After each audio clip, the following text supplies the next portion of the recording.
Hi, ladies and gentlemen of the Rochester City Council. My name is Riley Ryan. What I'm proposing to you today is a neighborhood watch for the Maplewood section of Rochester, New York. Before we get started, I'd like to tell you a little bit about myself and my background. I'm 23 years old. I did 4 years in the United States Army as an infantryman. My job entailed raiding buildings and running teams through several operations and security setups. I just finished my duty in the United States Army, and now I am going to college at MCC for communication.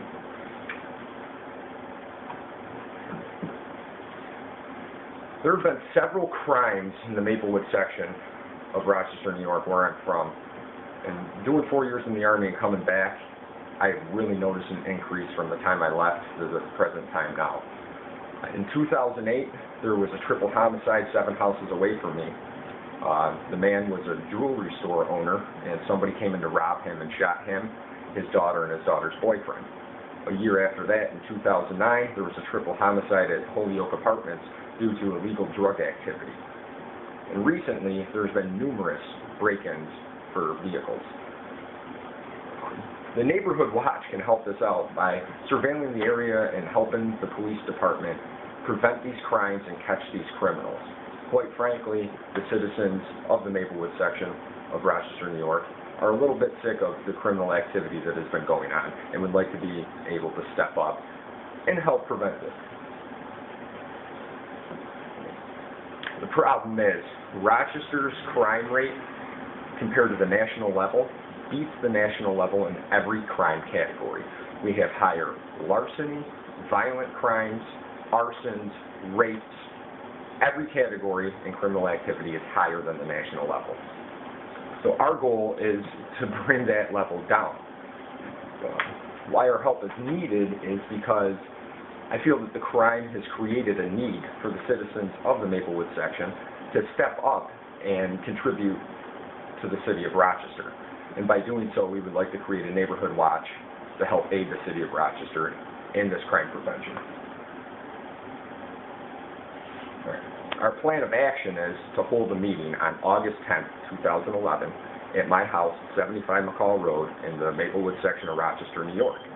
At this meeting, we will elect officials that are going to be overseeing the neighborhood watch. All this will be done on a voting basis. At this meeting, we will contact the Rochester Police Department by July 26th to give them an ample amount of time and notification of the meeting so that they can participate and attend. Also at this meeting, we will be establishing training events. The training events will include home security training to get everybody up to speed on how to better protect their valuables and to protect themselves in their homes with their security systems. Also, we would like to incorporate a little thing called Object ID, which is everybody has their own specific number that they mark on their valuables. So if anything is stolen, it'll be a lot easier to recover their valuables because they'll have their assigned number written on them. Also, at this meeting, we will establish an organization of how to take in all contact information from people throughout the neighborhood and try to get the word out there that we're starting a neighborhood watch so that we could get 70% of the participation we need in order to put up Crime Stopper stickers around the neighborhood.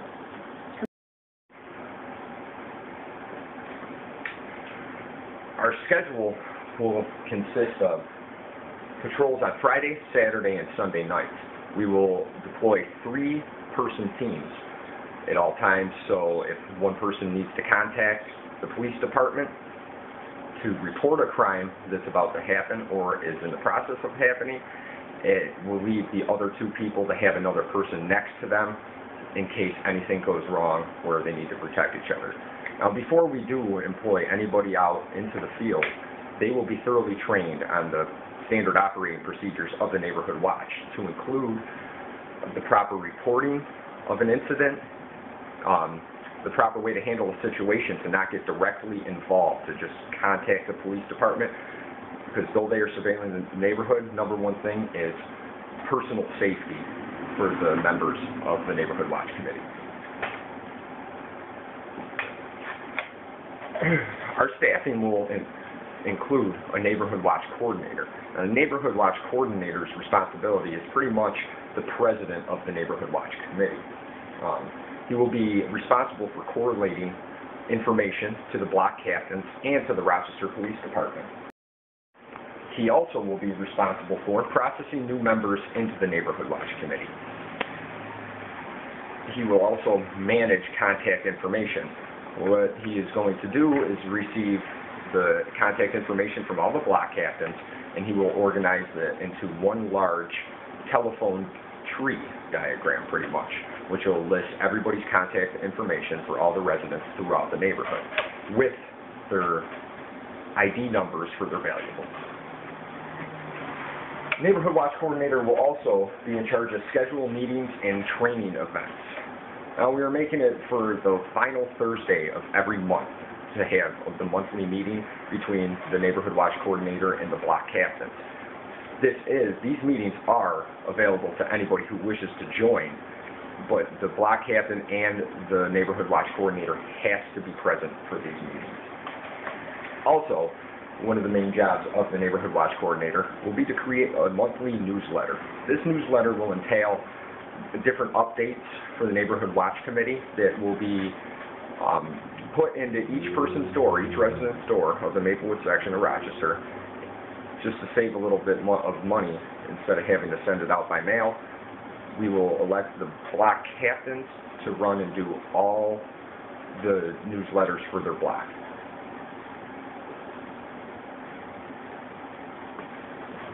Next, we come up to the block captains. Block captains are pretty much squad leaders who report to the Neighborhood Watch Coordinator. They will be responsible for correlating information put out at the meetings to their specific blocks. A block has approximately 30 houses on it, and each street, each block, will have a block captain who will be in charge of that entire street. Their responsibilities will include problem solving as well. So if anybody has a problem in the neighborhood, they can come up and contact their block captain, and he will then in turn take it to the Neighborhood Watch Coordinator and address the situations at the meeting.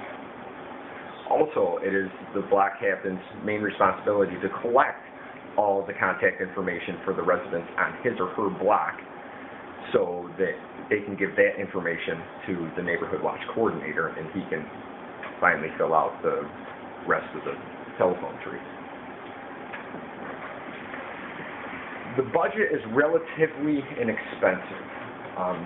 The biggest part of the budget, the most expensive part of the budget, will be the t-shirts.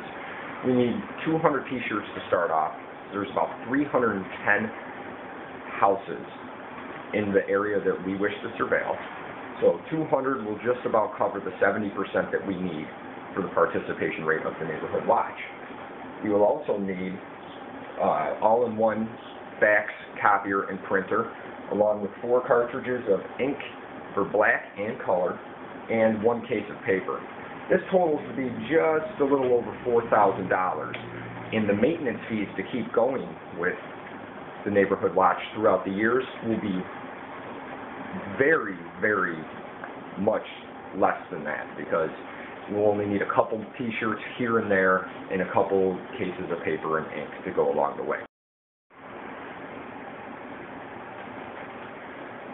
In closing, the Neighborhood Watch will be a very low-cost and very efficient organization for the City of Rochester to help the City of Rochester and the Police Department prevent crimes.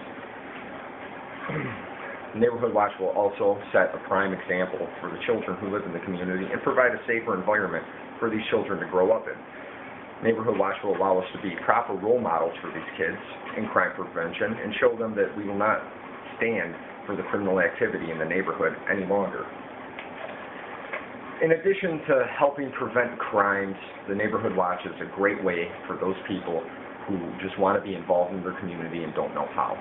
It also will give the residents in the community the courage to be able to step up against these criminals, to know that the Neighborhood Watch has their back and there is somebody there for them. All in all, the Neighborhood Watch is an all-volunteer program. The only funds that we're asking for is the startup and the maintenance costs of the committee. And other than that, it's all volunteer, and it's a relatively cheap way to help prevent crime in Rochester, New York. Let's face it, Rochester has definitely got a bad rap from the criminals to being a very violent and criminal active city, which we would like to help stop and change that view around. Are there any questions? Yes. How long are the shifts on the weekends? The shifts on the weekends will go from 9 p.m. to 5 in the morning. We feel that these are the times that the most criminal activity will occur, and there will be teams of 3 members per team, a total of 4 shifts of 12 people. We'll give them 2-hour shifts over the 8-hour period, so they don't tire out, and that'll be a sufficient amount of time, 2 hours per team. Is there any more questions? Yes. How many block captains are there?